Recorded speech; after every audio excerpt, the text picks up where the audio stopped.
Murder. Everyone and their mother has a YouTube channel. What are you waiting for? The right moment. Jon Snow, your raid content sucks. Still, a YouTube channel would be nice. Roger that, bud.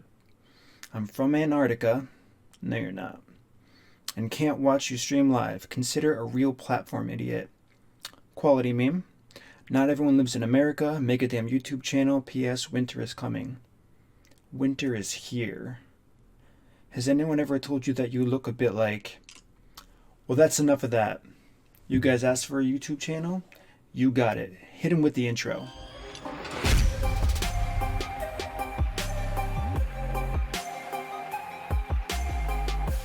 What's going on, everybody? My name is MurderINC. Glad to be here. Glad to be on YouTube. And for those of you who don't know me, I'm the leader of Gods and Legends.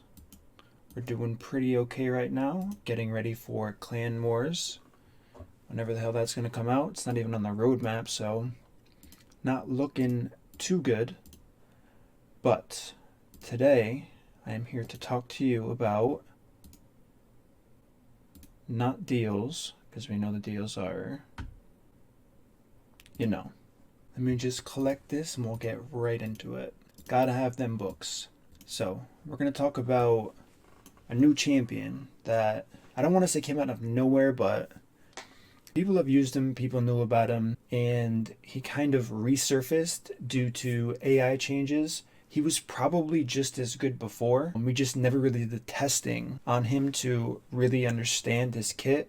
I mean, it happens with a ton of champions. I'm finding new champions every single day. And that's going to get to the second part of the video, where I'm going to do like a compilation of nukers that I use. That some of them are common, some of them aren't very common, but that should be a lot of fun. So we'll get right into this mystery poisoner from the Ogren tribes, looking like a thumb with the hood, flexing, Occult Brawler. Now some of you right away are going to be like, oh my god, I'm using him, I have him. That's great. He's a really good champion, and I would say he's the second best poisoner in the game. And I'm saying that from myself, my clanmates, people from other top guilds who are figuring out about him. I always say guilds, I don't know why. Bad habit from World of Warcraft. He's really coming out strong. I don't think a ton of people know about it yet, but hopefully this video will find its way around and it'll help a ton of people out. What makes him so good? His passive is gigantic. If you think about, I mean, a ton of things make Draco good, which is why he's the best poisoner in the game, but he's in his own category. I mean, nobody comes close to Draco. So Draco's thing is defense down, weaken, but he doesn't have to hit the target. And if he's facing force, which is red, and he is magic, which is blue, that's a weak affinity. So has a % chance to have a weak hit, a buzzkill if that happens, but since he's not hitting the target, it's an application there. Same thing with the Occult Brawler. At the start of each turn, he has a 70% chance of placing a 5% poison for 4 turns. It's a lot of turns. Now, if he's against a blue boss, this is huge. Which is why, let me just go to my champions, which is why I am running 2 of them. Now, I'm sure in the back of some people's minds they're thinking about all the other poisoners, like, well, what about Nethril? We've actually had people test Nethril, and Nethril didn't even come close. Yes, there were AI changes, and Nethril was using his, I don't know if it was A2 or A3 in auto now, but even with a counterattack, Occult Brawler was doing so much more damage. And on top of his passive, his A2, and if you can book him, this is a huge thing to look for. Try not to book the -1 cooldown. I ended up getting lucky, and on both of them, I managed to swing it. But if you do have him and you're getting really hyped from watching this and understanding how good he is, try to avoid that. More chances to apply poison is very good. So, if champion is under 1 or more debuffs, This attack ignores 30% of the enemy defense. That's all we really care about here for Clan Boss. So he has a 30% ignore defense on the A2 every time. If you want to know how much damage this dude does, I can tell you. I run unkillable, so I'm not using a defense down or weaken. I'm just running 2 Occult Brawlers, and he's hitting for 30 to 40k without any debuffs on his A1, and 50 to 75k without any debuffs on his A2. And he'll always have a debuff on himself, so it'll always ignore 30% of the damage. So these are the stats that I'm working with. Now, someone who has like an auto one or an auto ultra nightmare team, they're probably going to run more defense, probably similar health, maybe a little bit less crit damage, whatever their speed is. You can probably get away with lower accuracy, but I wouldn't go too much lower than this because his poisons are pretty important. But if he has a defense down and weaken, I have seen 80k A1s and 150 to 160k A2s with like survivability gear on, which is insane. So now what's the benefit of that? If you're wearing lifesteal gear and you're getting into the later rounds of Ultra Nightmare, everyone knows his damage ramps really, really high. So what this does is, this allows you to not have to rely on masteries like War Master, and you can simply rely on him using his A1 or A2 to full heal just from raw damage. Let's get right into the second portion of the video, which is the arena nukers. The first one we have is Trunda. Trunda is an absolute monster. I chose to build her a pretty common way. The only difference is I tried hard not to put accuracy, as you can see, 29. You would be surprised at 119 accuracy how often I get the stun to proc and actually land on people. Goes to show how little resistance people run. But ideally you want that double hit. An enemy's not under a stun. Between that and her A2, which is almost a one-shot, she has an awesome kit for arena as a nuker. She's a legendary, it's booked, so probably not that ideal for most people, but if you have her, don't waste any time, just invest in her and use her, and she's going to carry. The second is Jack. Now, a lot of people build Jack. Tons of health, not as much defense as they should. One thing I talk about a lot is the diminishing return between health and defense as far as survivability goes. You're really not doing much if you build a Jack with 100,000 health and less than 3,000 defense, because this is a perfect example. Why have 100,000 health if I'm going to hit you for 90k or 100k or more than 100k? Just doesn't really make sense and doesn't add up. So you're using him and not going the damage route, which I don't think I've seen another damage Jack. I mean, not that I've seen a portion of the player base in arena, but from what I've seen so far, I haven't seen another damage one. So I really wanted to prove the he's a wet noodle wrong, because that I have seen over and over again. So we're not really focusing on accuracy, because honestly, unless you're in top 50 plat, people aren't running 400, 500 resistance. So even with low accuracy, it'll still land most of the time. So I build him Savage set, HP based Savage set, which I was lucky to have. Crit damage probably could have gone higher, but for the test, this is all I could come up with. And A3, not only does it hit hard, it can place a true fear and a sleep, so it's like best of both worlds there. The A2, I think hits harder. I don't really remember, even though he's actually a part of my current comp now with Trunda, because they make a mean duo. But he was an awesome surprise to see. Even the A1 hits really hard. This is really why you would want accuracy.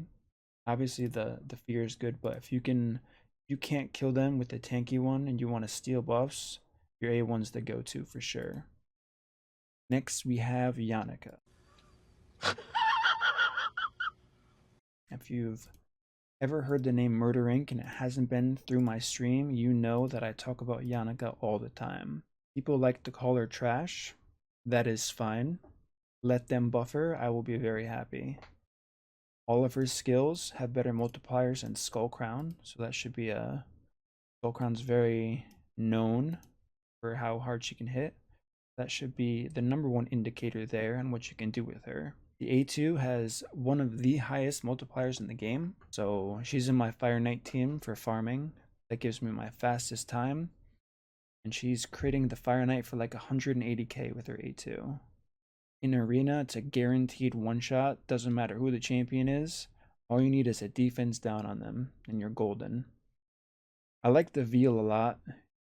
Not only does it reduce damage that she takes, but it protects her from like a Mountain King or a Krutraxa from targeting her. The A3 is a basic AoE attack. Decreases max health, that's fine, but usually it just one-shots them. The A1, Leech, not a big deal. You just use it for damage like I was saying, so that doesn't really matter.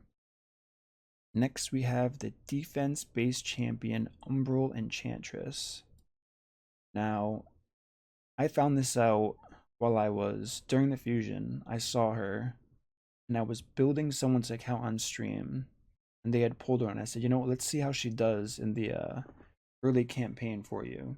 And she was doing ridiculous damage at level 40, fully ascended, and I said, something's going on here. Put her in a defensive savage set, which I don't have on now. This is her faction war set.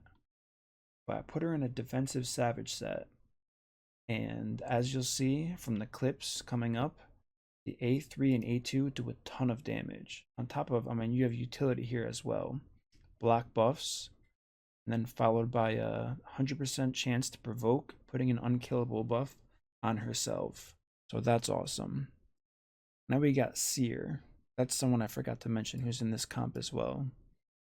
Seer got nerfed in dungeons, and I know a lot of people who attributed that nerf to being everywhere, and it was not everywhere. You put her in a savage set or a crit damage set, and I mean, I've used champions like Shamrock, who just like lottery applies buffs on people, and then you prep them with putting a weaken on, a defense down, and then use this. You're going to see some insane numbers. So that's always fun to look at. Then we have Zargala. This hits pretty hard. Attacks all enemy 3 times. Anything that hits more than once. I mean, it can do 15k damage and you're at 45k per person, which not a lot of people have over that much health, especially when you're just farming medals. And I'm being really generous with the numbers. It's not going to do 15k each. You'll see in the video. Devastate is nice if you know you can one-shot someone because it automatically applies this. She has the weaken on the A1. That's another spotlight for Zargala. Then we have Ultimate Gallic. Now, this dude is the face of Raid. Probably my favorite champion. If you've watched me on stream before, I love Gallic. He was my starting character on every account I've ever played. I think he looks sweet. I think his animations are sweet. This is an awesome new character. He's got the HP burn, which has helped a ton of people in Spider. I know that for a fact. I've watched it. I used him for a bit with Tormund. They have really good synergy together. On Spider, A1 hits hard, A3 hits hard, A2 hits crazy hard, and I'm pretty sure there's a clip of me hitting a miscreated monster for a ridiculous amount of damage. So definitely look out for that. The next are the Royal Guards. Now I was interested to see what enemy max HP, like what it actually does and how it scales in Arena. Obviously you can put a defense down, weaken, attack up on your champion, but I thought I was going to be really disappointed, and I mean, half and half. I kind of was disappointed, but when you use 2, you can get the job done. So for some reason, you have no other options, you can run with 2 Royal Guards and just flex on kids. And I mean, who doesn't want to do that? So that is it from the champions. Let's go and see what they can do.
Alright guys, thanks for watching. Hope you enjoyed the video.